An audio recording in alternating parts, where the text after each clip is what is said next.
हमारे देश की principal opposition party Indian National Congress के बैंक अकाउंट्स को कल इनकम टैक्स डिपार्टमेंट के द्वारा यहाँ पे फ्रीज कर दिया गया था। बेसिकली अकाउंट से पैसे निकालने में रोक लगा दी गई थी। अब आप सोचेंगे सर ऐसा क्या हुआ। देखो दरअसल में ना ये मुद्दा 2018-19 का है। उस टाइम के ऊपर जो इंडियन नेशनल कांग्रेस के जो बैंक अकाउंट्स हैं उनके द्वारा जो भी इनकम टैक्स की जो रिटर्न्स होती हैं उसको फिल करने के अंदर कुछ दिनों की देरी हो गई थी। हालांकि उन्होंने बाद में फिल कर दिया था, पर फाइल करने के टाइम के ऊपर थोड़ी सी देरी हो गई थी। उस 2018-19 के मुद्दे की वजह से अब जाकर 5 से 6 साल के बाद अब इनकम टैक्स डिपार्टमेंट ने उनके अकाउंट्स कल फ्रीज कर दिए थे। बाद में ये गए income tax appellate tribunal, Congress party के जो वर्कर्स थे, एंड वहां पर जाके थोड़ी इनको रिलीफ मिल गया है, कुछ पार्शियल रिलीफ हम इसको कह सकते हैं कि basically income tax appellate tribunal ने ये बोला है कि कुछ अमाउंट को छोड़कर बाकी सारा वो पैसा यूज कर पाएंगे। कुछ अमाउंट उन्होंने यहाँ पे फ्रीज रखा है, सारा अमाउंट यहाँ पे फ्रीज नहीं रखा। आप खुद सोचो कि अगर एक इलेक्शन से पहले एक पॉलिटिकल पार्टी के अगर सारे फंड्स यहाँ पे इस तरह से फ्रीज हो जाते हैं तो कहीं ना कहीं जो भी उनको अलग अलग तरह का प्रचार करना है या फिर लोगों तक पहुंचना है वो किस तरह से इम्पैक्ट हो सकता है। दोस्तों डेट है आज की 17 फरवरी 2024 एंड आप सभी का स्वागत है आज के प्रीलिम बूस्टर न्यूज डिस्कशन के अंदर। आज की डिस्कशन की स्टार्ट हम बात करेंगे हिंदू टेंपल इन यूएई के साथ। कल मैंने आपको इसके रिगार्डिंग होमवर्क भी दिया था, थोड़ा इसको अच्छे से हम समझने की कोशिश कर लेते हैं। देखिए जब हम बात करते हैं ना यूनाइटेड अरब एमिरेट्स की, तो आपको देखने को मिलता है कि लगभग 93 लाख के करीब करीब वहां पर लोग रहते हैं। पर इसमें से अगर हम बात करें इंडियन डायस्पोरा की, तो लगभग 33 लाख लोग तो इंडियन डायस्पोरा ही है। एंड साथ ही साथ यहां पर काफी लंबे टाइम से एक डिमांड थी कि यूएई के अंदर बेसिकली एक हिंदू टेंपल होना चाहिए। इसको इन्विसाज किया गया था 1997 के अंदर प्रमुख स्वामी महाराज जी के द्वारा, जो कि स्पिरिचुअल लीडर हैं बीएपीएस स्वामीनारायण संस्था के। इन्होंने सोचा था कि इस तरह से एक हमारे पास एक मंदिर होना चाहिए यहाँ पर यूएई के अंदर भी। तो तब से इसके रिगार्डिंग बात चल रही थी। फिर बाद में 2017 के अंदर हमारे प्रधानमंत्री मोदी जी भी वहां पे गए थे। वहां पर इसका आपका पत्थर रखकर आए थे, नींव पत्थर, एंड अकॉर्डिंगली अब जाकर उन्होंने प्रधानमंत्री जी ने इसको यहाँ पे इनॉग्रेट किया है। थोड़ा सा हम इसको समझने की कोशिश करते हैं। यहाँ पर एक बात तो ये समझो, ये है इस तरह का भव्य मंदिर जो है वो इस तरह से दिखाई देता है। ये टोटल 108 फीट हाइट है इस पर्टिकुलर मंदिर की। और अगर आप ध्यान से देखोगे ना तो इस मंदिर के अंदर आपको टोटल यहाँ पर 7 शिखर देखने को मिल जाएंगे। ये देखना, ये पहला शिखर, ये दूसरा, तीसरा, ठीक है, चौथा, पांचवा, छठा और सातवां। दरअसल में है क्या ना, यूनाइटेड अरब एमिरेट्स के आप 7 एमिरेट्स के बारे में जानते होंगे। जैसे एक हो गया शारजा, ठीक है, अबू धाबी, दुबई, अजमान, अल क्वैन, ठीक है, फुजरिया, और साथ ही साथ रास अल खमाया। ये जो 7 आपको यहाँ पर एमिरेट्स देखने को मिलती हैं, ये 7 शिखर दरअसल में उसी को ही यहाँ पे डोनेट करते हैं। ये दरअसल जो टेम्पल है ना, ये ट्रेडिशनल स्टोन टेम्पल आपको देखने को मिल जाएगा, जिसमें आपको 7 शिखर देखने को मिलते हैं। और जैसा नदन इंडिया के अंदर आपको शिखरास देखने को मिलते हैं ना, बिल्कुल उसी तरह से हैं। एंड इस वजह से इस टेम्पल को यहाँ पर नागरा स्टाइल के अंदर यहाँ पे बनाया गया है, जो कि हमें नदन इंडिया के अंदर देखने को मिलता है। आप जानते होंगे ना, नॉर्थ इंडिया के अंदर नगरा स्टाइल टेम्पल, एंड उसी तरह से द्रविडियन स्टाइल टेम्पल हमें साउथ के अंदर देखने को मिलता है। तो ये नगरा स्टाइल टेम्पल के अंदर यहाँ पे इस तरह से बना हुआ है। टोटल अगर मैं बात करूं ना, यहाँ पर ये जो पर्टिकुलर टेम्पल है ये 27 एकड़ में फैला हुआ है। 13.5 एकड़ जो जमीन थी वो यहाँ पर जो क्राउन प्रिंस है अबू धाबी के शेख मोहम्मद बिन जायद अल नहयान, इनके द्वारा लैंड एलोकेट करी गई। इसके अलावा 13.5 एकड़ लैंड एडिशनल यहाँ पे था, जो कि यहाँ पे पार्किंग के लिए, बाकी और चीजों के लिए यूएई की गवर्नमेंट ने यहाँ पर दिया था। तो इस तरह से टोटल 27 एकड़ इसके यहाँ पे हमें देखने को मिल जाते हैं। अब अगर इसके अंदर मैं बात करूं, देखो यहां पर आप नोटिस करोगे पिंक राजस्थानी सैंडस्टोन आपको देखने को मिल जाएगा, एंड उसी तरह से व्हाइट इटालियन मार्बल का भी इस पर्टिकुलर मंदिर के अंदर यूज किया गया है। बहुत सारे अलग अलग जगह से और भी चीजें यहाँ पे मंगाई गई हैं, पर मेजर ये चीजें आपको देखने को मिलेंगी।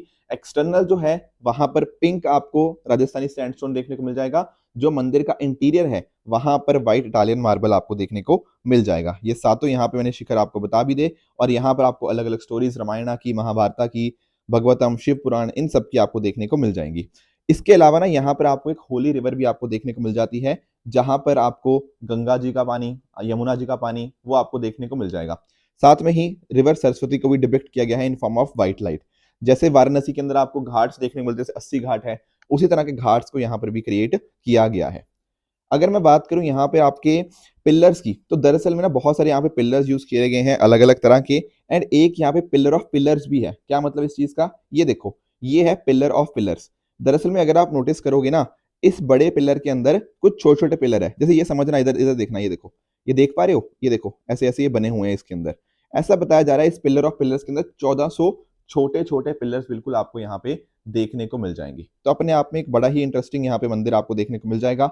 और अगले इंटरेस्टिंग चीज तो आपको, सबसे मैं आपको अगर मैं बताऊं, तो दरअसल में ना इसके अंदर बहुत ही अलग अलग धर्मों के लोगों ने अपना कंट्रीब्यूशन दिया है। सर वो किस तरह से, देखो यहाँ पर ना मंदिर ये हिंदू है, जो जमीन डोनेट करेगी वो यहाँ पे मुस्लिम एक राजा के द्वारा करी गई। उसी तरह से जो इस पर्टिकुलर मंदिर के लीड आर्किटेक्ट हैं वो कैथोलिक क्रिश्चियन है। जो प्रोजेक्ट मैनेजर हैं इस मंदिर के वो सिख थे। फाउंडेशनल डिजाइनर एक बुद्धिस्ट है। जिस कंपनी ने इसको कंस्ट्रक्शन किया वो एक पारसी ग्रुप है।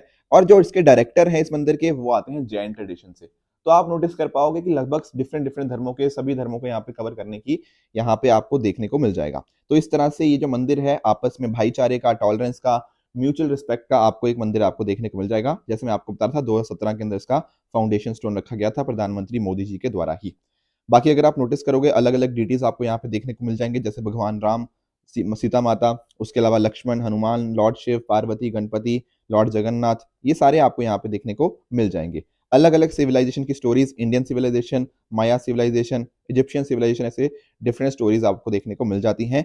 एंड आपके जो 5 नेचुरल तत्व होते हैं, ठीक है, धरती, पानी, ठीक है, या पृथ्वी, जल, आकाश, ठीक है ना, अग्नि, और आपकी जो स्पेस होती है, ये 5 यहाँ पे इस तरह नेचुरल एलिमेंट्स का भी आपको एक ब्लेंड देखने को मिल जाएगा। तो ये जो चीजें थी जो आपको पता होनी चाहिए थी। बाकी टेम्पल के अंदर रिसाइकलिंग प्रॉपर यूज करी गई है। जो भी यहाँ पे फर्नीचर वगैरह था उसके लिए जो रिसाइकल्ड वुडन पैलेट्स का यूज किया गया है। साथ में अगर आप नोटिस करोगे ना, ऐसा बताया जा रहा है कि ये मंदिर ना कभी खराब नहीं होगा, मतलब काफी कभी तो नहीं, काफी लंबे टाइम तक चलेगा। एक्चुअल में क्या है ना, यहाँ पर इस मंदिर के अंदर कहीं पर भी आयरन का यूज नहीं किया गया, कोई भी फेरस वगैरह मटेरियल भी यूज नहीं किया गया। एक्चुअली क्या होता है, फेरस मटेरियल जो होते हैं उनके ऊपर जंग लग जाता है, तो कभी भी इस मंदिर के ऊपर जंग नहीं लगेगा। इस तरह के मटेरियल से इसको यहाँ पे डिजाइन किया गया है। तो ये कुछ पॉइंटर्स आपको यहाँ पे पता होने चाहिए थे इस चीज के रिगार्डिंग, ठीक है। अगर मैं बात करूं किस संस्था के द्वारा बनाया गया है, ये है बीएपीएस संस्था। बीएपीएस क्या है, बोचान स्वामी श्री अक्षर पुरुषोत्तम स्वामी नारायण संस्था। ये ऑर्गेनाइजेशन को भगवान स्वामी नारायण जी के नाम के ऊपर रखा गया है। दरअसल में ना ये स्वामी नारायण संप्रदाय, जो कि एक वैष्णव सेक्ट है, उसका एक डिनोमिनेशन आपको देखने को मिल जाता है। आप लोगों ने दिल्ली के अंदर अक्षरधाम टेम्पल देखा होगा, जो लोग दिल्ली के अंदर रहते हैं उनको तो पता होगा, वो पक्का गए भी होंगे। उसी तरह से गुजरात के अंदर भी अक्षरधाम टेम्पल है। वो जो ये सारे टेम्पल्स है ना, ये बीएपीएस संस्था ही यहाँ पे इसको रन करती है। ऐसा बताया जाता है कि दुनिया भर में बहुत सारे 1100 से भी ज्यादा टेम्पल्स ये रन करते हैं। जैसे आपका न्यू जर्सी के अंदर हो गया, ठीक है ना, और भी न्यूयॉर्क सिटी के अंदर हो गया, वो टेम्पल्स भी इनके द्वारा ही यहाँ पे रन किए जाते हैं। तो ये कुछ पॉइंटर्स थे जो आपको जानने चाहिए थे। दरअसल में मैंने आपको कल इसके रिगार्डिंग एक होमवर्क भी दिया था। आई होप अब वो आप होमवर्क बड़े आराम से आप बता पाओगे कि जो बीएपीएस है, हाँ बिल्कुल वैष्णव सेक्ट है हिंदुज्म का, इसमें कोई डाउट की बात नहीं है। पर जो दूसरी बात कह रहा है कि ये वाला जो टेम्पल है ये द्रविडियन स्टाइल के अंदर बना है, ये बात आपकी गलत हो जाएगी, क्योंकि ये आपका नागरा स्टाइल के अंदर हमें देखने को मिलता है। तो करेक्ट स्टेटमेंट यहाँ पे सिर्फ पहली है, दूसरी आपकी यहाँ पे गलत है। दोस्तों आगे बढ़े उससे पहले एक छोटे से इन्फॉर्मेशन आप सभी के लिए। 19 फरवरी से हमारा जो आरपीपी रिग्रेस प्रीलिम्स प्रोग्राम 2.0 वो स्टार्ट होने जा रहा है। इस पर्टिकुलर प्रोग्राम के माध्यम से हम आपको 26 मई के लिए पूरी तरह से तैयार करना चाहते हैं। इसके अंतर्गत डेली बेसिस के ऊपर आपके 40 जनरल स्टडीज के क्वेश्चन एंड 20 सी सेट के क्वेश्चन यहाँ पे डिस्कस किए जाएंगे। बेसिकली उसकी आप प्रैक्टिस करोगे, एंड इन पर्टिकुलर क्वेश्चंस की प्रैक्टिस के माध्यम से आप अपने आप को रोज थोड़ा और बेहतर करने की कोशिश करोगे। इसके क्वेश्चंस प्रैक्टिस करने के बाद आपके साथ हमारे जो फैकल्टीज हैं वो जीएस पेपर का डिस्कशन भी करेंगे। साथ ही साथ आपके सी सेट को प्रॉपरली कवर करने के लिए प्रॉपर यहाँ पे कंप्लीट सी सेट की आपको क्लासेस मिल जाएंगी, और साथ ही साथ आपको उड़ान बुकलेट्स का सेट भी आप पे आपको मिल जाएगा। एंड अगर आप प्रीलिम्स क्लियर करते हैं तो उसके साथ ही आपको सृजन, जो कि हमारा कंप्लीट मेंस गाइडेंस प्रोग्राम है, जिसके माध्यम से हम आपको कंप्लीट तरह से मेंस के अंदर मदद करेंगे, आंसर राइटिंग के अंदर हेल्प करी जाएगी, वो सारा आपको प्रोग्राम आपको बिल्कुल फ्री मिल जाएगा। ये पर्टिकुलर प्रोग्राम आप ऑनलाइन तो एक्सेस कर ही सकते हैं, उसके अलावा हमारे जो सेंटर्स हैं करोल बाग, मुखर्जी नगर, पटना, लखनऊ, यहाँ पर ऑफलाइन भी इसको एक्सेस कर सकते हैं। नीचे डिस्क्रिप्शन के अंदर मैंने इन सब के रिगार्डिंग लिंक्स डाल दिए हैं, तो वहां पर जाकर आप इन कोर्सेज के अंदर डेफिनेटली एनरोल कर सकते हैं। नेक्स्ट चलते हैं अगले टॉपिक की तरफ, that is Sangam digital twin initiative. क्या है सर ये डिजिटल ट्विन? देखो आप ट्विन जानते हो, सर हाँ सर, जैसे हमने जुड़वा मूवी देखी हुई है ना। अब तो वरुण धवन की भी आ गई है, सलमान खान वाली वो भी देखी हुई है हमने, वरुण धवन वाली भी देखी हुई है, बहुत बढ़िया। तो देखो जब हम बात करते हैं ना डिजिटल ट्विन की, दरअसल में इसका अर्थ पता क्या होता है। मान लो कोई भी चीज है, जैसे मान लो जैसे ये एयरप्लेन है। अब एयरप्लेन है तो इसमें कुछ सेंसर्स वगैरह लगे होंगे, बिल्कुल ठीक बात है। हमने ना इसी का एक जुड़वा बना दिया। जुड़वा बना दिया मतलब एक मॉडल बना दिया जो कि वर्चुअल स्पेस में एग्जिस्ट करता है। ओके। अब क्योंकि यहाँ पे सेंसर्स लगे हुए हैं, तो सेंसर्स के माध्यम से ना हमने इन दोनों को कनेक्ट कर दिया है। अब क्योंकि इन दोनों को कनेक्ट कर दिया गया है, तो बेसिकली एक फिजिकल चीज की हमने एक डिजिटल कॉपी बना दी है। और दोनों ये कनेक्टेड हैं। दोनों कनेक्टेड हैं तो इनके माध्यम से क्या होगा, जो भी होगा ना हम उसको डेटा को प्रॉपरली कलेक्ट कर पाएंगे एंड उसको इस वर्चुअल मॉडल के अंदर मैप कर पाएंगे। अगर ये चीज हो जाएगी तो फिजिकल वर्ल्ड में जो भी चीज हो रही है हमारे पास उसकी प्रॉपर इंफॉर्मेशन मिलती रहेगी। अब क्योंकि हमारे पास प्रॉपर इंफॉर्मेशन है, तो अब उस प्रोडक्ट को इनोवेट करना, उससे कैसे हम वैल्यू क्रिएट कर सकते हैं वो करना, या फिर कुछ गड़बड़ी के सिचुएशन में हम कैसे क्या चीज टैकल कर सकते हैं, वो सारी चीजें हमें मदद करेंगी। मान लो जैसे आप एक कार है, एक कार की आपने ब्रेकिंग सिस्टम को चेक करना है, तो हर बार जरूरी है कि आपको वही चीज करनी पड़े, नहीं। आपके पास अगर डिजिटल ट्विन होगा और उसके बीच में सेंसर्स लगे होंगे, तो उसके माध्यम से आपको उसका पूरा लाइफ साइकिल पता होगा। आपको पता होगा कि कब वो ब्रेक खराब हो सकती है, किस पर्टिकुलर टाइम के ऊपर, किस पर्टिकुलर एनवायरनमेंट के अंदर वो अच्छे से काम करेगी या नहीं काम करेगी। तो इस तरह की चीजें हमें यहाँ पे देखने को मिल जाएंगी। तो ये जो मेथड है ये काफी तेज है, काफी सस्ता भी है, एंड कहीं ना कहीं टेस्टिंग के अंदर या फिर कैसे इंफ्रास्ट्रक्चर को हम डेवलप कर सकते हैं, बेहतर उसको यूटिलाइज कर सकते हैं, तो यहाँ पर डिजिटल ट्विन काम आता है। आप लगने जैसे इंटरनेट ऑफ थिंग्स, आईओटी वगैरह के बारे में सुना होगा, तो वहां पर डिजिटल ट्विन हमें काफी हद तक यहाँ पे मदद करते हैं। बाकी अगर आप नोटिस करो, जैसे मान लो आपके पास एक एरोप्लेन है, आपने इसका एक वर्चुअल रिप्रेजेंटेशन बना दिया और बीच में डेटा है जो इन दोनों को कनेक्ट करता है, तो इस कनेक्टिविटी के माध्यम से ना आप चीजों को अच्छे से यहाँ पर कर पाओगे। ये होता है क्या, this is Sangam, that is known as what, digital twin initiative. अभी क्या हुआ है, डिपार्टमेंट ऑफ टेलीकम्युनिकेशंस ने इस particular Sangam digital twin initiative को यहाँ पे अनवील किया है, जो है for infrastructure planning and future design के लिए। अगर मैं बात करूं, देखो ये एक तरह से दो स्टेजेस के अंदर वर्क करेगा। एक तो आपका है कि कैसे प्रूफ ऑफ कॉन्सेप्ट स्टेज के अंदर एक होती है एक्सप्लोरेटरी स्टेज, फिर आ जाएगी आपकी कौन सी, डेमोस्ट्रेटिव। पहले स्टार्टिंग के अंदर करोगे, फिर जब पूरी तरह से वो बन जाएगा उसको अच्छे से हम डेमोस्ट्रेट कर पाओगे। देखो इसके बेनिफिट्स वगैरह तो आप समझ ही चुके होंगे कि कैसे इसको करना है। एक्चुअली मेरा पॉइंट मेजरली आपको ये था डिजिटल ट्विन के बारे में आपको यहाँ पे समझाना। तो यहाँ पर अगर आप नोटिस करोगे, ठीक है, तो अलग अलग स्टेक होल्डर साथ में आ पाएंगे, एक प्रॉपर अप्रोच बन पाएगी एंड प्रैक्टिकल इंप्लीमेंटेशन हम उसको अच्छे से देख पाएंगे, क्योंकि हमारे पास एक प्रॉपर ब्लूप्रिंट है एंड इस तरह से अच्छे से इनोवेशन भी हमारा बढ़ पाएगा।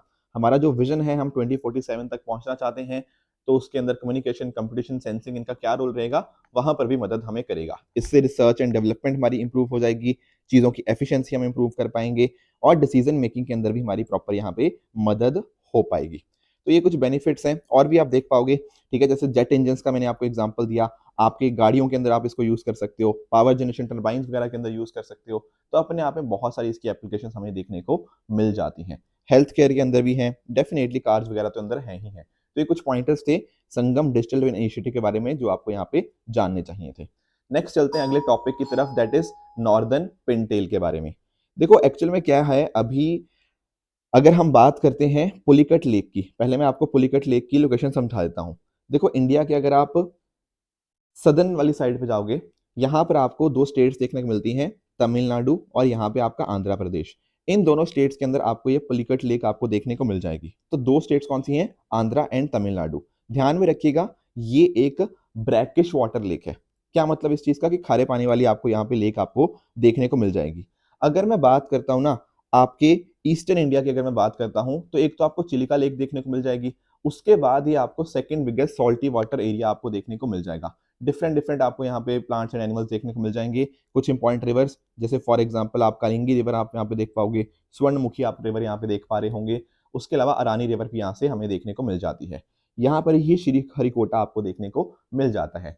अभी क्या हुआ है ना, यहाँ पर जो नदन पिनटेल डक्स है, ठीक है, पहले तो नाम ही नहीं पता लगता नदन पिनटेल का, पर ये सामने आपको यहाँ पे डक एक देखने को मिलती है जिसका नाम है नदन पिनटेल।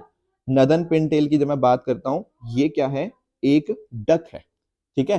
तो इस डक की जगह मैं बात करता हूं, तो यहां पर ये डक की रिसेंटली हमें पिछले टाइम्स के अंदर डेथ देखने को मिली है पलिकट लेक के अंदर, ठीक है। अगर इस डक की बात करूं तो इंपॉर्टेंट इसलिए बन जाती है क्योंकि यहाँ पर अगर इसके हेड की अगर हम बात करें, इसके सर की अगर हम बात करते हैं, तो ब्लैक एंड वाइट स्ट्राइप्स आपको यहाँ पे देखने को मिलते हैं इसके हेड के ऊपर। इसकी ब्रेस्ट के ऊपर जो कलर होता है वो चेस्टनट कलर का आपको देखने को मिल जाएगा। और IUCN स्टेटस के अंदर हम बात करें ना, तो ये जो डक है इसका स्टेटस क्या है, आपका लीस्ट कंसर्न आपको स्टेटस आपको देखने को मिल जाएगा। तो ये कुछ पॉइंटर्स हैं, इसके बारे में आपको जानने चाहिए। क्या नाम है इसका, नदन पिनटेल, समझे इस बात को। और ये क्या है, ये ऑमनीवोर्स है। ऑमनीवोर्स का मतलब क्या, ये दोनों को खाते हैं, आपके प्लांट्स को भी आपके एनिमल्स को भी। तो ये कुछ पॉइंटर्स थे इस पर्टिकुलर नॉर्दर्न पिनटेल के बारे में जो आपको यहाँ पे जानने चाहिए थे। दरअसल में पिछले कुछ दिनों के अंदर ना जो आपको यहाँ पे इनकी डेथ्स की खबरें देखने को मिली हैं आपको पलीकट लेक के अंदर, उसके पीछे कारण यही है कि ये जो रीजन के अंदर इनकी पोचिंग करी जा रही है, ठीक है ना। एंड कहीं ना कहीं ये जो एरिया है, ये जो रिवर्स वगैरह है या फिर लेक वगैरह के अंदर थोड़े कुछ केमिकल्स वगैरह देखने को मिले हैं, जिस वजह से इनकी यहाँ पे डेथ हमें देखने को मिल जाती है, ठीक है। इसके अलावा तो ये तो चलो माइग्रेटरी डक है नदन पिनटेल, इसके अलावा ये जो कुछ ग्रेटर सैंड प्लोवर्स हो गया या लेसर सैंड प्लोवर्स हो गया, इनके भी यहाँ पे कुछ डेथ्स हमें देखने को मिलती है। तो ये कुछ पॉइंटर्स थे, ध्यान रखिएगा। पिन टेल्स को greyhound of the skies भी इस तरह से बोला जाता है। तो ये कुछ पॉइंटर्स आपको यहाँ पे इनके रिगार्डिंग जानने थे। आगे चलते हैं, जीपीसी के बारे में जान लेते हैं, ग्लोबल पल्सेस कॉन्फ्रेंस। देखो अभी ये जो इवेंट है ना, ये एक एनुअल इवेंट है ग्लोबल पल्सेस कॉन्फ्रेंस, जो कि होता है हर साल कहाँ पे, नई दिल्ली के अंदर। इसको कौन ऑर्गेनाइज करता है, जो नाफेड है, national agriculture cooperative marketing federation of India, and उसके साथ ही साथ आपका ग्लोबल पल्स कॉन्फेडरेशन यहाँ पे इसको यहाँ पे ऑर्गेनाइज करती है। दरअसल में ना यहाँ पर मैं आपको जो बात बताना चाह रहा हूँ विद रिगार्ड्स टू पल्सेस, वो ये है कि अगर हम बात करते हैं चिक पीस यानी कि चना दाल की, और जो आपकी बाकी और पल्सेस हैं, उनके अंदर तो भारत आत्मनिर्भर बन चुका है। पर अगर हम बात करते हैं पिजन पीस की, जो तूर दाल होती है, और जो ब्लैक ग्राम की, इनके अंदर अभी तक हमारी आत्मनिर्भरता नहीं आई है। इसके लिए हमें डिपेंडेंसी है दूसरी कंट्रीज के ऊपर, हमें वो चीजें इंपोर्ट करवानी पड़ती हैं।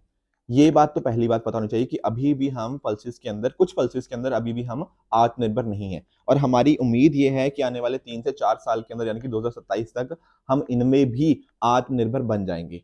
अगर हम बात करते हैं पल्सेस के प्रोडक्शन की, तो अच्छी बात यह है कि पल्सेस का प्रोडक्शन इंक्रीज हुआ है। अगर 2014 में ये प्रोडक्शन का क्वांटिटी थी 170 लाख करोड़, अब वो बढ़ के 270 लाख करोड़ नहीं, 170 लाख टन, अब वो हो चुकी है 270 लाख टन, ठीक है। और अगर हम बात करते हैं ना MSP, मिनिमम सपोर्ट प्राइस, आप जानते होंगे लगभग 23 ऐसी क्रॉप्स होती हैं जिनके लिए MSP दिया जाता है। अब इन 23 में से क्या है, आपकी 5 दालें ऐसी हैं, मतलब 5 दालों के लिए आपका MSP दिया जाता है। जैसे एक होगी आपकी मसूर दाल का MSP मिलता है, मूंग दाल का मिलता है, चना दाल का मिलता है, तूर दाल का मिलता है और उड़द का मिलता है। ये 5 दालों का आपको यहाँ पे MSP देखने को मिल जाएगा। तो ध्यान रखना, MSP कितने पल्सेस के लिए है, आपकी 5 पल्सेस के लिए यहाँ पे दिया जाता है, ठीक है। MSP वैसे भी बहुत ज्यादा न्यूज में है आजकल, जो फार्मर प्रोटेस्ट चल रहे हैं हमें यहाँ पे देखने को मिलते हैं, आप जानते होंगे उसके बारे में। अब देखो पल्सेस डेफिनेटली बेनिफिशियल हैं, हमारी सॉइल को काफी बेनिफिट करती हैं, काफी न्यूट्रिशियस भी होती हैं, एंड इस तरह से उनसे कहीं ना कहीं अगर हम इसके कल्टीवेशन को इंप्रूव करेंगे तो सभी का बेनिफिट्स यहाँ पे देखने को मिल जाएगा। हर साल 10 फरवरी को वर्ल्ड पल्सेस डे सेलिब्रेट किया जाता है। ये 2016 में United nation international day of pulses, वहां से ओरिजिनेशन हमें देखने को मिलता है, और 2024 के वर्ल्ड पल्सेस डे का थीम है नरिशिंग सॉइल्स एंड पीपल। तो ये कुछ पॉइंटर्स थे पल्सेस के रिगार्डिंग जो आपको जानने चाहिए थे। चलते हैं हमारे अगले टॉपिक की तरफ, that is RBI issues fiat on BPSP card transactions.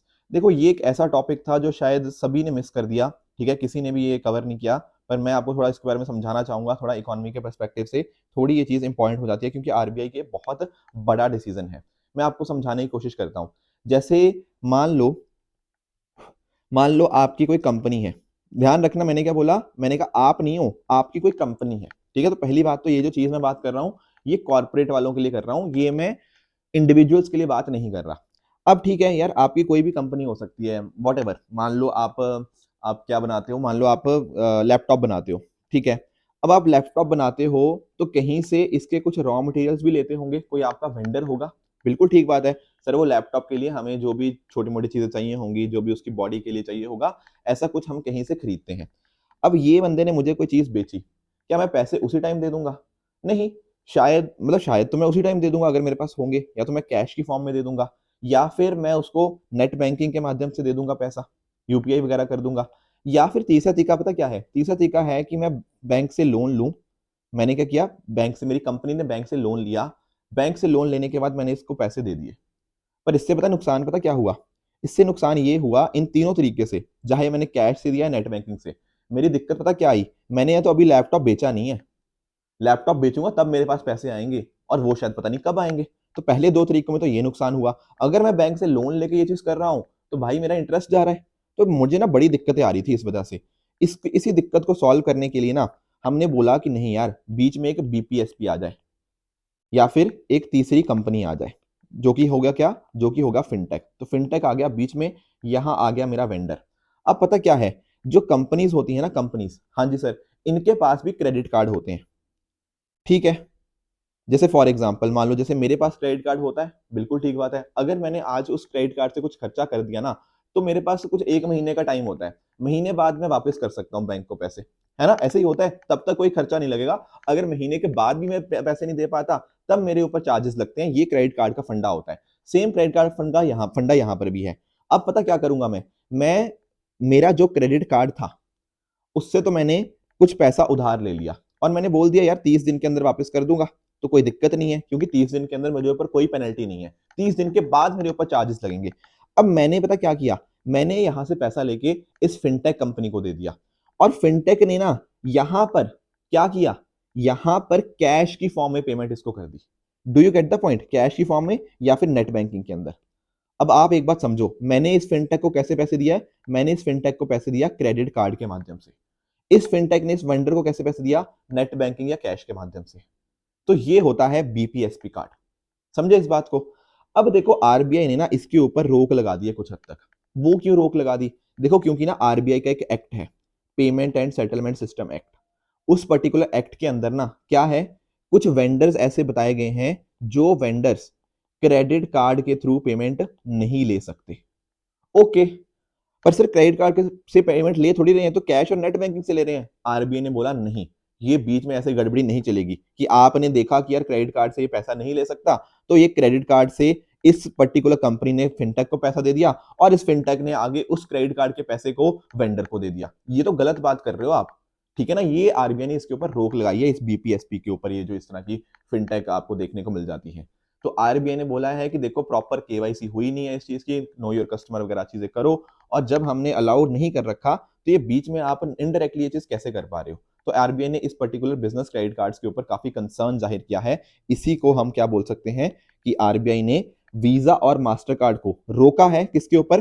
Commercial card transaction under the BPSP, यानी कि business payment solution provided business के ऊपर ये एक रोक लगाई गई है। ध्यान से समझ जाना इसको। तो ध्यान रखने वाली बात ये क्या है, this enables corporate credit card companies, ठीक है, कॉर्पोरेट की बात हो रही है, ताकि वो अपने वेंडर्स को या अपने मर्चेंट्स को बैंक अकाउंट्स के अंदर पैसा डायरेक्टली दे पाए। ठीक है, ये जो मैंने आपको बीच में बता रहा था, 15 से 45 दिन का क्रेडिट पीरियड होता है। कहने का मतलब क्या, कि अगर मैंने किसी और को क्रेडिट कार्ड के माध्यम से पे कर दिया, तो इतने दिनों के लिए मेरे ऊपर कोई भी इंटरेस्ट नहीं लगेगा। अगर तब तक भी नहीं कर पाता हूं, फिर कहीं ना कहीं मेरे ऊपर भारी पेनल्टीज यहाँ पे लगेंगी। Getting it? तो यहां पर आप नोटिस कर पाओगे, इन बीपीएसपी को कौन ओवरसी करता है? आपका reserve bank of India, according to PAPG guideline, payment aggregator and payment gateway guidelines के अंदर। इसके माध्यम से होगा क्या, लिक्विडिटी अच्छी खासी रहेगी, कहीं ना कहीं सबको पैसा टाइम पे मिल जाता है इस पर्टिकुलर अगर बीपीएसपी कार्ड्स होते हैं। उसके साथ साथ आपके ट्रांजेक्शन्स को बड़े आराम से वो किया जा सकता है, कैश फ्लोज इंप्रूव हो जाते हैं, and accordingly business to business payments यहाँ पे बड़े आराम से करी जा सकती है। ध्यान रखना, ये सारी बात किसकी हो रही है? बी टू बी की हो रही है। यहां पर बिजनेस टू पर्सन या बिजनेस टू इंडिविजुअल कहीं भी नहीं है। This is all business to business. तो ये चीजें आपको पता होनी चाहिए। जैसे आपके आरटीजीएस और नेफ्ट होते हैं ना, उसी तरह ही आपका ये बीपीएसपी भी आपको पता होना चाहिए। नेफ्ट और आरटीजीएस तो मैंने आपको बहुत बार बताया हुआ है कि real time gross settlement and national electronic fund transfer. फर्क तो आप जानते होंगे, आरटीजीएस रियल टाइम, पैसा उसी टाइम ट्रांसफर हो जाता है। जनरली ये हाई वैल्यू ट्रांजेक्शन्स के लिए हमें देखने को मिलता है। नेफ्ट तो आप किसी के लिए भी कर सकते हो, मतलब कम वैल्यूज के लिए भी, पर थोड़ा इसमें टाइम लगता है, थोड़ा सा गैप यहाँ पे हमें देखने को मिलता है। तो दरअसल में मैंने कल जो आपसे सवाल पूछा था बीपीएसपी के रिगार्डिंग, तो पहला जो बात कर रहा है कि बीपीएसपी को एनपीसीआई रेगुलेट करता है, बिल्कुल गलत है। ये हमने देखा आरबीआई यहाँ पे रेगुलेट कर रहा है। First is incorrect. सेकंड की बात करें तो यहाँ पर कॉर्पोरेट क्रेडिट कार्ड प्लेयर्स को एनेबल करता है कि वो लार्ज पेमेंट डायरेक्टली कर पाए। ये एक्चुअल में स्टेटमेंट आपकी दूसरी करेक्ट है। ठीक है, तो आज की डिस्कशन के बेसिस के ऊपर कुछ मैं आपको होमवर्क दे रहा हूं, जिनका मुझे आप नीचे कमेंट में आंसर बताओगे कि आपके हिसाब से इनमें से कौन सा ठीक है एंड कौन सा गलत है। कल जो होमवर्क दिया था उसका आंसर बता देता हूं। जैसे एक था अलास्का पॉक्स के रिगार्डिंग, यहां पर कह रहा है कि जो ऑर्थो पॉक्स वायरस है जिसको फेयरबैंक्स अलास्का के अंदर आइडेंटिफाई किया गया था, उसकी वजह से ये चीज होती है। This statement is Indeed correct. Mozambique की बात करूं तो मलावी एंड करीबा, ये आपको मेजर लेक्स आपको देखने को मिलती हैं। तीसरा, गुप्तेश्वर फॉरेस्ट आपके मेघालय के अंदर नहीं, ये आपके उड़ीसा के कोरापत डिस्ट्रिक्ट के अंदर आपको देखने को मिल जाएंगे। एक और चीज देखो, कल ना काजी नेमू के बारे में थोड़ी कंट्रोवर्सी हो गई थी। कंट्रोवर्सी कुछ नहीं, देखो होता ये असम के अंदर ही है, मैंने आई थिंक ये बताया भी था। इट्स जस्ट दैट कि मैंने यहाँ से थोड़ा डायरेक्टली पढ़ा नहीं, वेस्टर्न घाट्स के अंदर नहीं होता, ये असम के अंदर ही होता है। ठीक है, अगर मुझे गलती से मैंने कुछ गलत बोल दिया था, ठीक है, तो इसको आप देख लीजिए कि Kaziranga is in Assam. Getting it? कोई कंफ्यूजन तो नहीं है? बहुत बढ़िया।